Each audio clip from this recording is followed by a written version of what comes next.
अब हम आते हैं इसके नेक्स्ट पार्ट में। फर्स्ट पार्ट में हमने ये डिसाइड किया कि वेदर एन एसएससी और an individual is resident of India or not. If he is resident of India, then again he is ordinary resident or non-ordinary resident. How to prove that he is a resident of India? To consider as resident of India, an individual must follow one of the two basic condition, right? And if an individual fulfills the resident condition, then he has to fulfill the next two basic condition to be a ordinary resident of India. इसके through तो हमने पता कर लिया कि एक individual जो है वो रेसिडेंट है कि नहीं है, ठीक है, लेकिन वो टैक्स पे करने के लिए लायबल है कि नहीं, इज ही टैक्स पेयर और नॉट, ठीक है, क्योंकि अगर वो इनकम जनरेट कर रहा है इंडिया में और वो डिक्लेयर भी हो गया है रेसिडेंट है, लेकिन इट मे पॉसिबल कि वो इनकम टैक्स पेयर ना हो, तो इसको ही इसके डिटर्मिनेशन के लिए मैंने यहाँ पे देखिए एक चार्ट बनाया है। ये इस चार्ट के थ्रू हम ये डिटरमाइन करेंगे कि whether an assessee is liable for taxability और नॉट, जिसको हम बोलते हैं scope of total income on the basis of residence और इंसिडेंस ऑफ टैक्स। ये चार्ट आपको ध्यान में रखना जरूरी है, इसको भी याद करना है आपको, ठीक है, क्योंकि एग्जाम में ये पूछता ही है, पूछेगा ही, ठीक। चलिए, उसकी टैक्सेबिलिटी डिटरमाइन करने के लिए, एक एसएससी की टैक्सेबल इनकम डिटरमाइन करने के लिए हम सबसे पहले देखेंगे उसकी इनकम।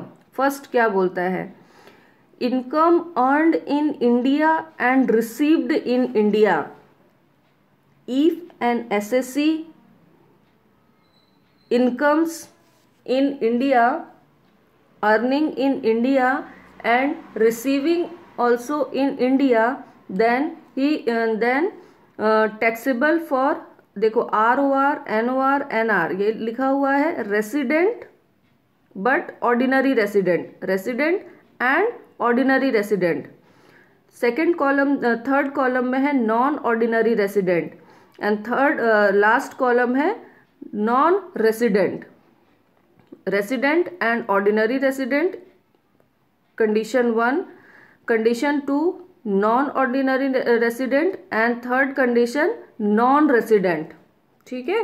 तो हमको ये देखना होगा कि अगर एक एसएससी की इनकम इंडिया में जनरेट हो रही है और वो इंडिया में ही वो इनकम रिसीव कर रहा है, देन वो टैक्सेबल लायबल, टैक्स के लिए लायबल होगा। कंडीशन, तीनों कंडीशन में वो टैक्स पे करेगा, वेदर वो जो है रेसिडेंट और ऑर्डिनरी रेसिडेंट हो, नॉन ऑर्डिनरी रेसिडेंट हो या फिर नॉन रेसिडेंट हो, उसकी इनकम टैक्सेबल है, ठीक।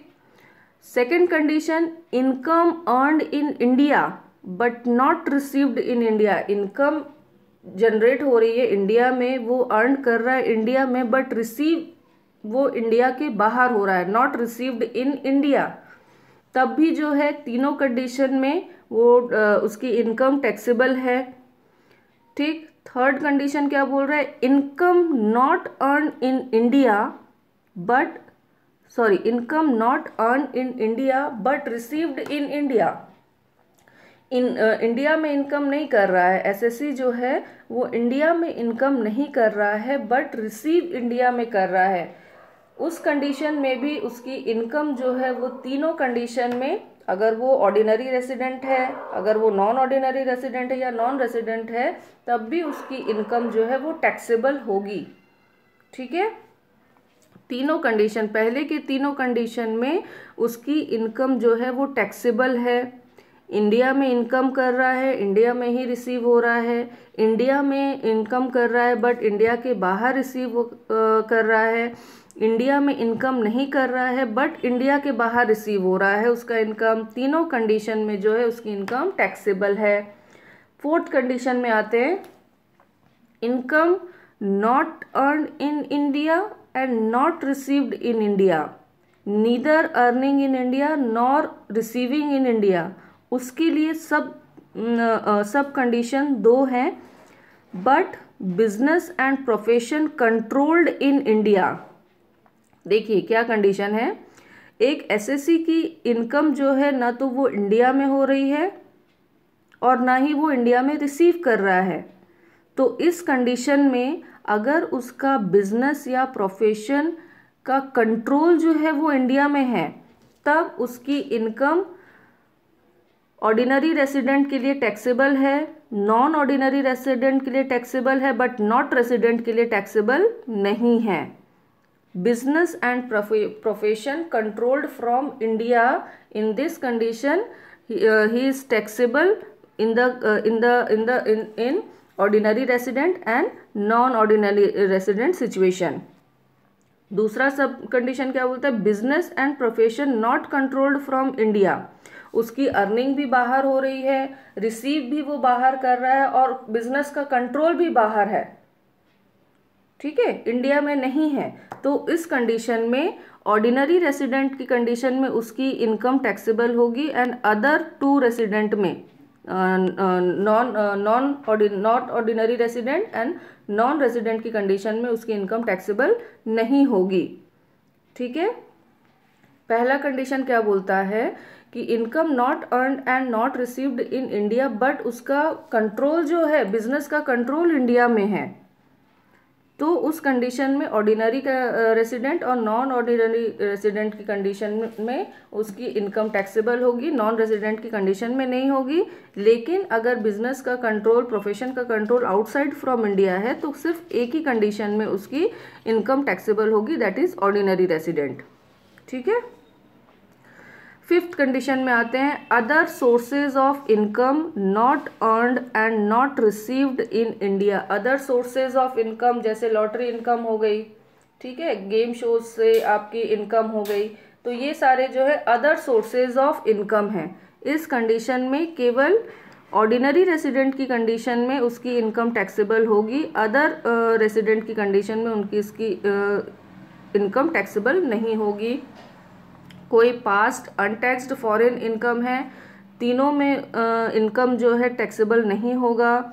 डिविडेंड, एग्रीकल्चर इनकम, ये इनकम जो है वो एग्जेम्प्टेड होते हैं, मतलब अंडर टैक्स में ये इनकम नहीं आते हैं, ठीक है। ये चार्ट भी आपको याद करना बहुत ज़रूरी है। सबसे पहला रेसिडेंशियल स्टेटस में दो चीज़ें आपको हमेशा याद रखनी है, एक तो है basic condition and additional condition, और दूसरा है आपका ये income tax liability on the basis of resident, ठीक।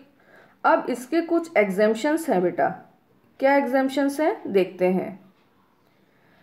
Exemptions, income from dividend received by Indian company is exempted. देखो यहाँ पे मैंने टेबल में लास्ट में लिखा है डिविडेंड एग्जेम्प्टेड, बट ये डिविडेंड अगर इंडियन कंपनी से रिसीव होता है तो ही एग्जेम्प्ट है। फॉरेन कंपनी से अगर आप रिसीव कर रहे हो डिविडेंड तो वो टैक्सेबल होगा, ये ध्यान में रखना है क्वेश्चन में आपको। Agriculture income from land situated in India is exempted.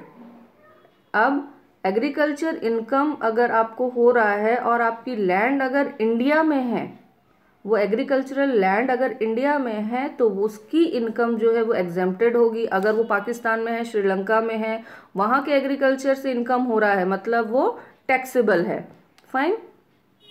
Gift, gift received from relative is exempted, but if gift received from non relative then, अगर आपको आपके रिलेटिव से गिफ्ट मिल रहा है तो वो एग्जेम्प्ट है। लेकिन अगर कोई नॉन रिलेटिव है, शादी पार्टी में जो है आपके कोई नॉन रिलेटिव आते हैं, उनसे आपको अगर कोई गिफ्ट मिल रहा है तो वो कितने लिमिट तक एग्जेम्प्ट है। देखिए इसकी दो कंडीशन है, gift received on the occasion of marriage is exempted. आपकी शादी में अगर आपके नॉन कोई रिलेटिव हैं, उनसे आपको कोई गिफ्ट मिल रहा है, चाहे वो 1 लाख का हो, 1.5 लाख का हो, वो एग्जेम्प्ट है, ठीक है। लेकिन अगर gift received in other occasion by cash और एनी काइंड, मैरिज के अलावा अगर आपको कोई नॉन रिलेटिव गिफ्ट देते हैं जिसकी कीमत मोर देन 50,000 है, तो वो टैक्सेबल होगा। आ रही बात समझ में? ये गिफ्ट की कंडीशन में आप ध्यान रखेंगे। If your relative gives the gift on the occasion, then आपकी वो जो गिफ्ट है वो एग्जेम्प्ट होगी, चाहे वो कैश में हो या फिर एनी काइंड में हो। But if gift received from non relative, ठीक है, तो नॉन रिलेटिव से अगर आपको मैरिज में कोई गिफ्ट मिल रहा है, आपकी शादी के समय बहुत सारे नॉन रिलेटिव आते हैं, बहुत सारे गेस्ट आते हैं, लेकिन उनसे अगर आपको 2 लाख 3 लाख 50,000 का गिफ्ट मिल रहा है तो वो एग्जेम्प्टेड है।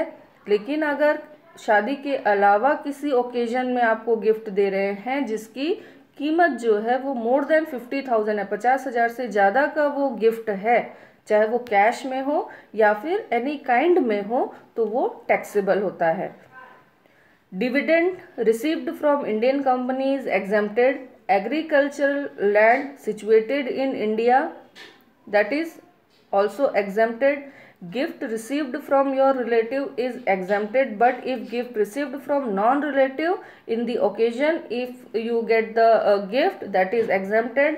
And apart from marriage, if you are getting gifts more than 50,000 rupees, it is taxable.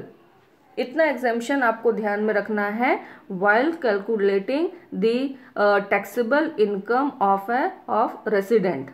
ठीक है, ये एक याद रखना है आपको। और दूसरा जो मैंने बताया कि basic condition and additional condition to determine the residential status of an SSC.